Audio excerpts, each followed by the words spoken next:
The party hummed with laughter, clinking glasses, and music that pulsed through the hall.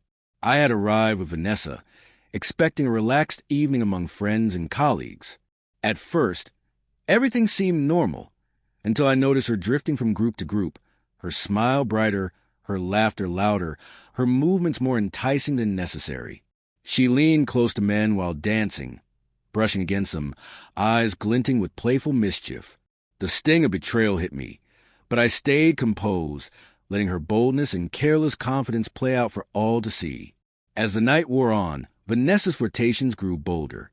She twirled and laughed with a colleague I knew had long admired her hand lingering on his shoulder in a way that left no room for innocence. I felt the urge to confront her, to pull her aside and demand respect, but I didn't. Instead, I measured my reaction, letting my composure sharpen with every lingering glance she threw at other men.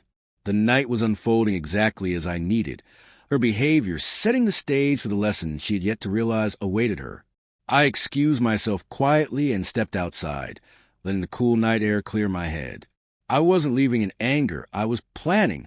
Moments later, I returned, arm-linked with another woman, poised and self-assured. The contrast was intentional, calculated to strike harder than any argument ever could. The atmosphere shifted immediately. Eyes turned, whispers rippled across the room. Vanessa's carefree smile faltered as she caught sight of us. The realization hit her like ice.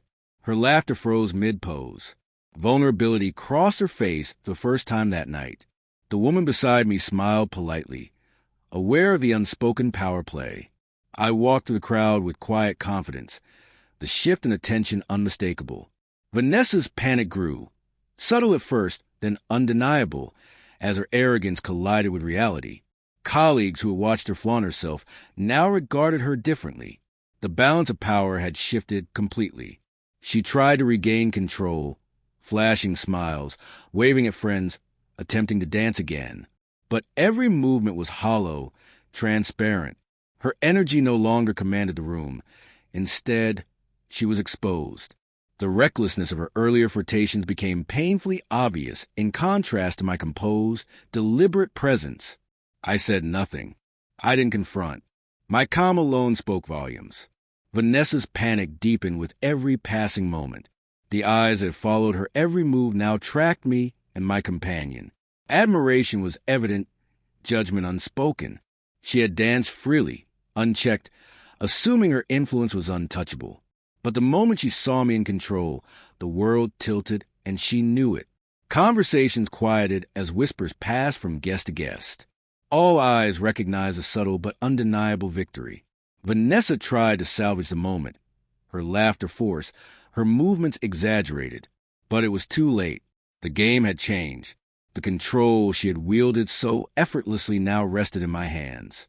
As the music slowed and the night drew to a close, Vanessa's gaze followed me. Preparing to leave, I glanced back once, offering a measured, calm smile, not of anger, but of authority. She understood without a word. Her actions had consequences, and respect, once ignored, could be reclaimed in the quietest, most powerful way. We left the party together, me with another woman, Vanessa following silently behind. The finality of the lesson settled over the room. Her earlier confidence had been replaced by shame. Pride diminished, not through words, but through presence, choice, and timing. The demonstration had been subtle, yet devastating. A lesson in humility that required no confrontation. That night redefined our relationship. Vanessa learned that actions carry weight. Attention is fleeting, and power isn't in audacity alone.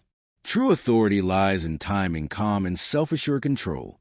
Watching her realization dawn, I knew the lesson would linger far beyond the night. A memory of consequence, restraint, and absolute clarity neither of us would ever forget.